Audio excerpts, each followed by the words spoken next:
এখনো পর্যন্ত অনেকেই আছে যারা পারফেক্টলি পুডিং বানাতে পারে না। তবে আমার কাছে পুডিং বানানোটা একদম ভাত মাছের থেকেও সহজ হয়ে গিয়েছে। আর এটা এতটা পারফেক্ট হয় আর আমার ছেলে তো ভীষণ পছন্দ করে। এই পুডিংটাও ছেলের আবদারই ছিল আর সেটা আপনাদের সাথে একটু শেয়ার করছি।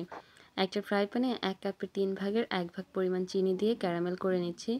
পুডিংয়ের কালারটা সুন্দর আসলে বাচ্চারা দেখতে পছন্দ করে, খেতেও ভীষণ পছন্দ করে। তাই জন্য এই ক্যারামেলটা করাটা আমার কাছে একটু বেশিই ইম্পর্ট্যান্ট মনে হয়। ক্যারামেলটা হয়ে গেলে আমি একটা পাত্রে ঢেলে নিচ্ছি যেটায় আমি পুডিংটা সেট করব। এখানে ৬ ইঞ্চি মোল্ড নিয়েছি, এটা কেক মোল্ড ছিল। তারপরে আমি ক্যারামেলটাকে ঠান্ডা করতে দিয়ে এদিকে ৩টা ডিম নিয়েছি। এবার ভালোভাবে মিশিয়ে নেব।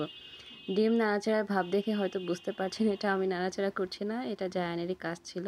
ওর ইচ্ছা ছিল ও নিজের হাতে পুডিং বানাবে। তো এটা নাড়াচাড়া করে মিশিয়ে নিচ্ছিল। তারপরে যেহেতু পারছিল না তখন আমি একটু ওকে হেল্প করেছি। ডিমের মধ্যে এখানে 1/2 কাপের থেকে একটু বেশি পরিমাণে আমি চিনি দিয়ে একটু গলিয়ে নিচ্ছি বা মিশিয়ে নিচ্ছি। এখানে আমি ১ কাপ পরিমাণ দুধ দিয়েছি। অনেকে পারফেক্ট রেশিওটা জানে না দেখে পুডিংটা কিন্তু ভেঙে যায় বা হয় না। তো তাদের জন্য বলছি ২টা ডিমের জন্য ১ কাপ পরিমাণ দুধ নিলে একদম পারফেক্টলি পুডিং তৈরি হবে। আর এখানে আমি আরও 1/2 কাপ মতো দুধ দিয়েছি, অর্থাৎ ৩টা ডিমের জন্য আমি ১.৫ কাপ পরিমাণ দুধ ইউজ করেছি। আগে থেকে জাল করে ঠান্ডা করে নিয়েছি, ঘন করে নিইনি। ঘন না করলেও কিন্তু পুডিংটা সুন্দর মতো বসে। আর একটা ফ্লেভারের জন্য ভ্যানিলা এসেন্স দিয়েছি। ভালোভাবে মিশিয়ে নেওয়া হয়ে গেলে কেক মোল্ডের উপরে যে আমি ক্যারামেলটা সেট করে রেখেছিলাম তার উপরে দুধের মিশ্রণটা দিয়ে দিচ্ছি, তবে একটু ছেঁকে দিচ্ছি, এতে করে ভেতরটা একদম মসৃণ হবে। পুডিং বানাতে এই কাজটা একটু ইম্পর্ট্যান্ট, কারণ দুধটা যদি একটু ছেঁকে দেওয়া যায়, যে দানা দানা অংশটা থাকে, ডিমের যে দানা দানা অংশগুলো থাকে সেগুলো আর পুডিংয়ের মধ্যে যাবে না, আর পুডিংটা খুবই সুন্দর মসৃণ হবে। আর এদিকে ফ্রাই প্যানে কিছুটা পানি টিস্যু বিছিয়ে দিয়ে আর ঢাকনা দিয়ে একটু গরম করে নিয়েছি, হালকা গরম করে নিলে হবে। আর তার মধ্যে এই পুডিংয়ের মোলটা বসিয়ে দিচ্ছি। টিস্যু দিলে পুডিংয়ের এই বাটিটা বা মোলটা নাড়াচাড়া করবে না, আর পারফেক্টলি হবে। এরপরে ঢাকনা দিয়ে ২৫ মিনিটের জন্য আমি ভাপ দিয়ে নেব। এখানে ২৫ থেকে ৩০ মিনিটের মতো সময় লাগতে পারে।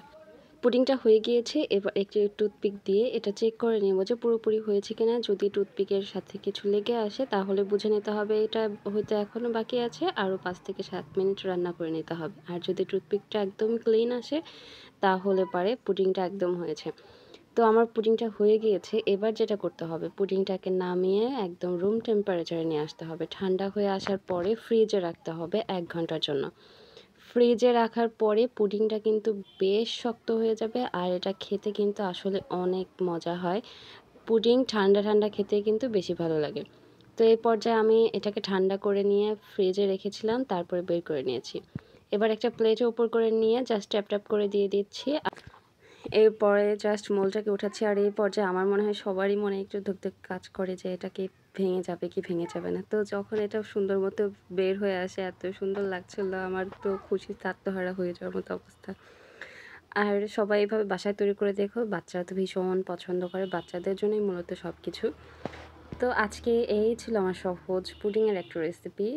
চাইলে ভিডিওটি যদি ভালো লেগে থাকে একটা লাইক করে দিও, আর বেশি ভালো লেগে থাকলে ফলো করে দিও। আর যারা ইউটিউব থেকে দেখছো প্লিজ আমার চ্যানেলটিকে সাবস্ক্রাইব করে রেখো। আজ এ পর্যন্তই। সবাই ভালো থেকো, সুস্থ থেকো। আল্লাহ হাফেজ।